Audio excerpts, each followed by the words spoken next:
Talk about digestion and absorption in the stomach. So carbs are mainly okay, wait. So yeah, let's talk about carbs, let's talk about fat, and let's talk about protein. So we're going to talk about three aspects of digestion and lipids, right? Fats that are, then we're going to talk about proteins, then we're going to talk about vitamins and water absorption. This is very important as well. And then in the end, we will end this topic with iron absorption. The iron absorption I will put in another video because it deserves its own video because it's amazing. We should understand the whole iron absorption which is done inside the body, right? Okay, it's a small topic. Let's start. So carbs. In carbs, we have this form of carb that is polysaccharide carbs. Now, what is polysaccharide? Polysaccharide. It just poly means many, saccharides mean these are the chains of carbs, right? So they are complex carbs. And digestion is a process by which we convert these polysaccharides into monosaccharides, and then we can use this monosaccharides to produce these small carbs, right? Later we can use these small carbs for our own use, of course. So then we have this mouth, esophagus, stomach, pancreas, liver, gallbladder, long intestine, small intestine. That's the constituents of this GIT, right? So the digestion of carbs really starts with salivary amylase, and this amylase is produced by, of course, saliva. I mean, it is present inside the saliva, and the saliva is produced by acinar cells, right? And this salivary amylase has a pH of 6.7 to 7. So remember that carbs need a pH which is not acidic, okay? So that's the clue for you. Okay, now this salivary amylase is activated by chloride ion, so it means we must have some sort of CFTR channels around this place, right? Because chloride is pushed. Or we can have these acinar cells that actively puts chloride inside this, okay? So chloride is important for carbs. It's inhibited by gastric acid because the acidic pH is around 1.5 to 2. So of course carb need around 6.5 to 7. Very, very neutral, okay? Carbs need a neutral environment for their digestion. Now because of the pH difference, the digestion of carbs will be stopped with gastric acid. No enzymes play a role in digestion of carbs because in the stomach, it's really acidic in the stomach. So that's why no enzyme play any role in digestion of the carbs. Pancreatic enzymes called pancreatic amylase, it produced by pancreas. They are the major enzyme. They act, okay, here's the thing. They act on 1:4 alpha linkage disaccharides, right? Now let's try to understand this. What's the linkage here? So when it's written linkage, it means glucose, right? The formula for glucose is C6H12O6, right? We have 6 carbon atoms. Now, the specific carbon, right, number of bonds to which 2 glucose is present. Okay, what I'm trying to say here is that, so the word linkage really here, it just means that a linkage in sugar means how 2 monosaccharides are joined together, and they are generally bonded between their carbon atoms, especially the glycosidic bonds, okay? So when 2 glucose molecules, they join with each other, the glucose uses its C1, right? And the other glucose uses its hydroxyl, that is OH, okay? So usually the bonding often happens on C4 or C6, okay? And so this is how it happens. So when we see any alpha 1,4 linkage, that is alpha 1,4 linkage here what really means here is that 1 is the C1, that's the anomeric carbon, right? That's the first glucose, that's the first carbon, that's the first glucose. So first is bonded with the fourth C4 hydroxyl group of the second glucose, and alpha is the orientation of the bond. Alpha means down and beta means up, and it refers to the OH group which is present on the C1, okay? So alpha when the OH group points downward, right? And beta is when the OH group is upward, okay? So that's linkage for you. Okay, so pancreatic enzyme, they act on 1:4 alpha linkage and they produce disaccharides. Now, another question that it presents itself here is that why pancreatic enzymes only work on 1:4 alpha linkage? Why not 1:6 alpha linkage, or maybe some 1:8? I mean, it doesn't exist. So pancreatic enzymes is pancreatic amylase. It's an enzyme that breaks down starch and glucose. Okay, it breaks down these two things, right? And once it breaks down this starch and glycogen, it breaks down these two things into smaller sugar packets. Okay, for example, maltose or maltotriose, right? So it specifically hydrolyzes these alpha 1:4 alpha linkage, right? Now, the shape and the fit of this substrate in that enzyme active site determines what bonds it can break. Okay, the alpha 1:4 linkage creates this amazing helical shape. Okay, and this exact shape fits into this active site of amylase. So this is the reason why this amylase, pancreatic amylase, only work on 1:4 alpha linkage, whereas this 1:6 alpha linkage, however, this bends a little bit differently. The shape is differently, right?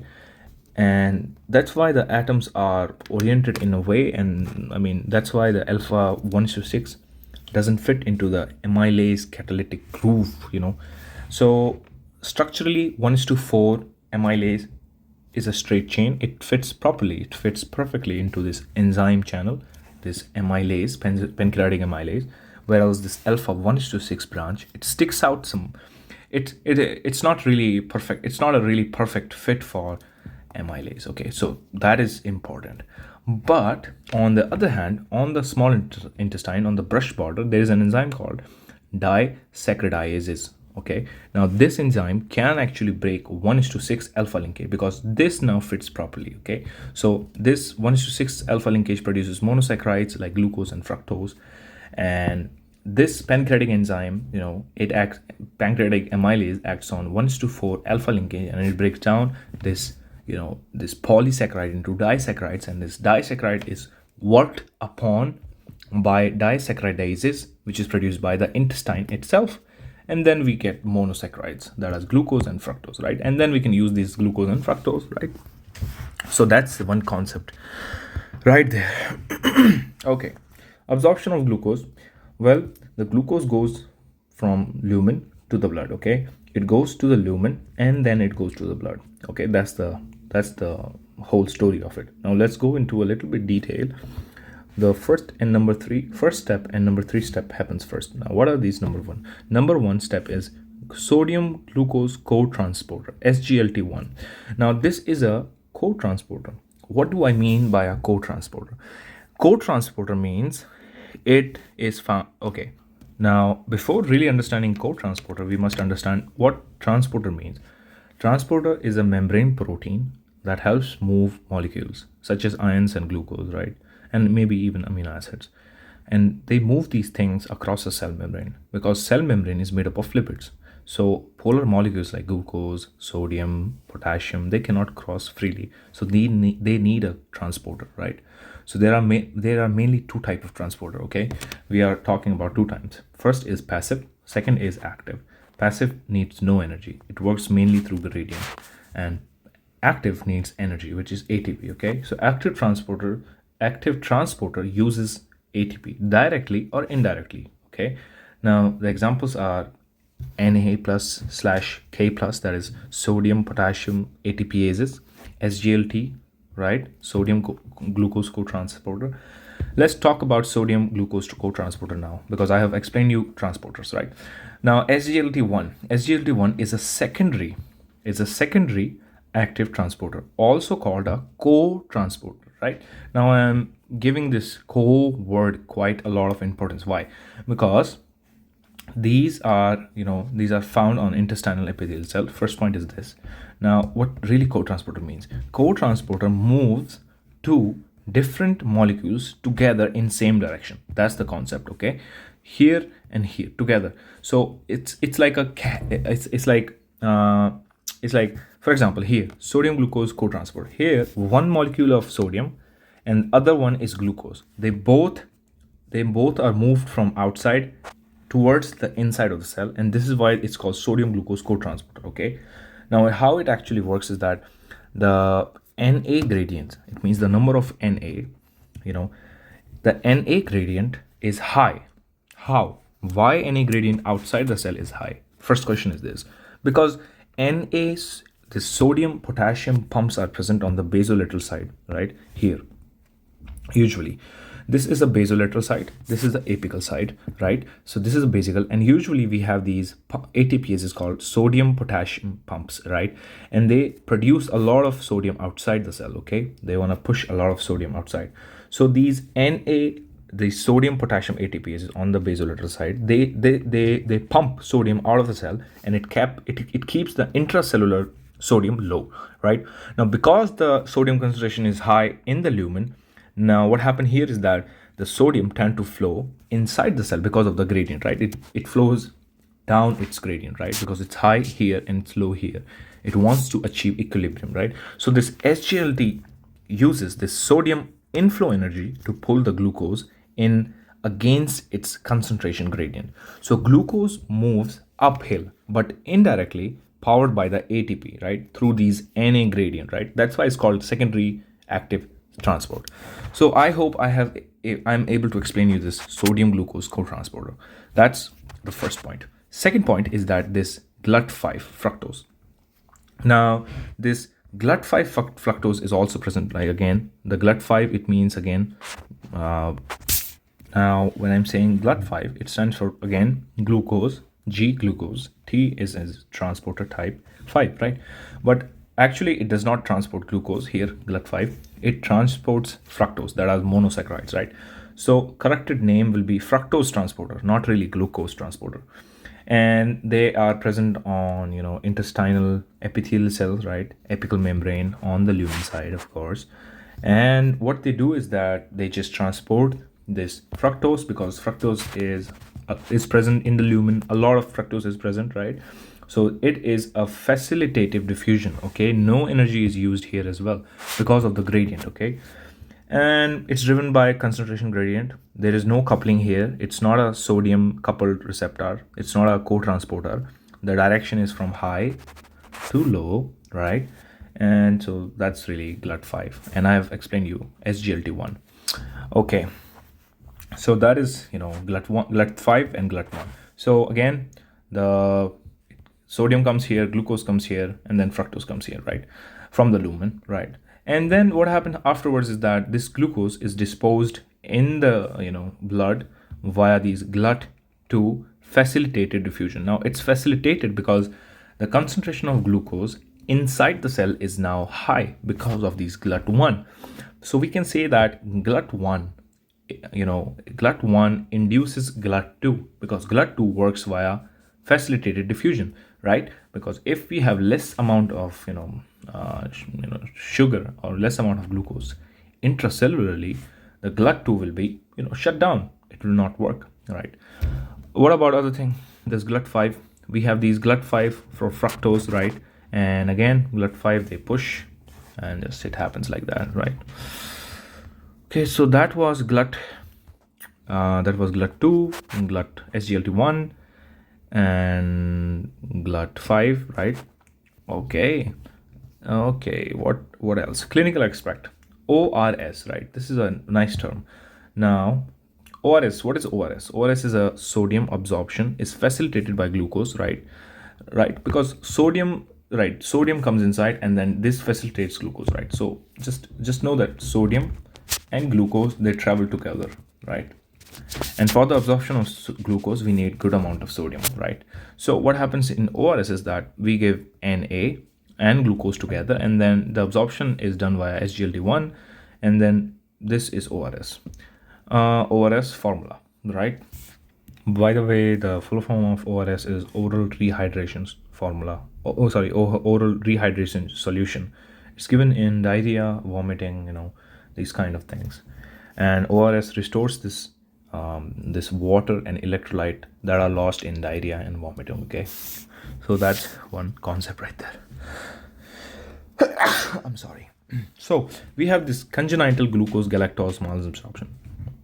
Imagine you have this congenital, means it's from birth. Glucose is glucose, galactose is galactose. Malabsorption, you can't absorb it. What happened here is that you have this absence of SGLT1. If we have absence of SGLT1, this all of the glucose that's present in the lumen of the intestine, it will be, just put inside the stool. You will have diarrhea that is full of glucose. You will have diarrhea, right? And it usually is seen in babies, right? And one of the cool thing here is that it is autosomal recessive, right? So it's a non-sex chromosomal disease affected, right? And two defect is needed because it's a recessive disease. It's not a dominant, right? And the presentation is that chronic refractory diarrhea. I will tell you why. And then here what happens here is that glucose and galactose osmotic pull increases, because these are both really osmotic gradient heavy molecules. Glucose is C6H12O6. That's a very big molecule. So usually what it does, it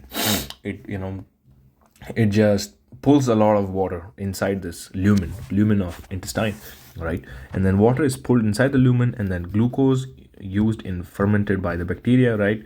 And then refractory means it does not respond well to normal treatment. That is because we don't have SGLT. No matter what you do, you're not gonna just suddenly stop the diarrhea, because the only way to stop the diarrhea is to stop the glucose diet. Okay, so this is what gonna happen.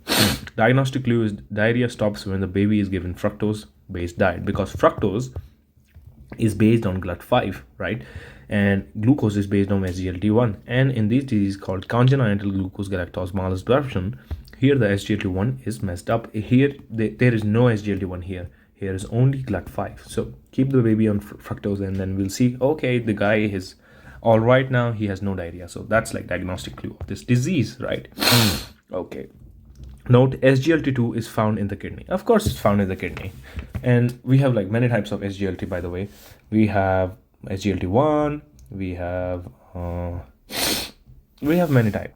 We have like these SGLT5 on kidneys as well, because we want to, reabsorb the fructose inside the urine. If any sort of fructose is leaked from the GFR inside the lumen of the kidney, and we don't want to lose a lot of glucose in the urine, because it's really a luxury for cells to have glucose. So we have these GLUT5 on the on the kidney, right? Other thing is that we have these GLUT5 in skeletal muscles and adipose tissue as well, because fructose uptake is really important for the metabolism. I mean, for the TCA cycle, we need fructose, right? So that's why they are present on the skeletal muscles itself. Okay, so that was carbs, right? The whole important thing here is that, in short, if I would have to, summarize the carb, digestion, this whole carb discussion, is that we need a neutral pH. First point is this. Second point is that we need amylases. Amylase break 1:4 alpha bonds, and then we have disaccharides. And then from the disaccharides, we need disaccharidases, and these disaccharidases are present in the small intestine. Once the small intestine breaks the disaccharidases, we get fructose, and then fructose is then transported in the blood lumen via these GLUT5, right? If instead of fructose we get galactose or glucose, we need SGLT, because glucose is a very big molecule, right? So we need to carry it. To carry it inside the cell, we need sodium, right? And if we have sodium, then we can transport the glucose really easily, of course. But if we don't have sodium, then we need to put sodium inside the body, right? And if we don't have these these SGLT transporters, then the baby or you will have diarrhea, which is rich in carbs. And once you change your diet from glucose dominant to fructose dominant, the diarrhea will stop. So that's the whole story of carb digestion. Okay, so let's end the video right here, and then we'll continue with lipid digestion in the next one.